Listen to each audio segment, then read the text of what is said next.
Kwingineko, Murang'a na Bidco United zimeepuka kushushwa daraja katika siku ya mwisho ya msimu huu wa ligi kuu ya soka FKF baada ya kuandikisha ushindi muhimu unaoziwezesha kucheza katika ligi kuu msimu ujao. Murang'a ilishinda FC Talanta ambayo imeshushwa bao 1-0 na kusalia ligini katika nafasi ya 13, ilhali Bidco United ilitoka nyuma na kuishinda Sofapaka mabao 2-1 na kumaliza katika nafasi ya 15. Posta Rangers ilitoka nyuma na kutoka sare na Bandari FC bao 1-1, lakini sasa italazimika kucheza mechi ya mchujo kusalia ligini baada ya kumaliza katika nafasi ya 16.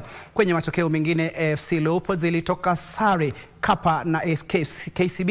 Gor Mahia ilitoka sare bao 1-1 na mabingwa Kenya Police. Homeboys haikufungana na Tusker FC. Kariobangi Sharks ilicharaza Mara Sugar mabao 4-1, huku City Stars iliyobaniliwa ligini ikitoka sare Kapa na Mathare United, nayo Shabana ikafunga msimu kwa sare ya bao 1-1 na Ulinzi Stars.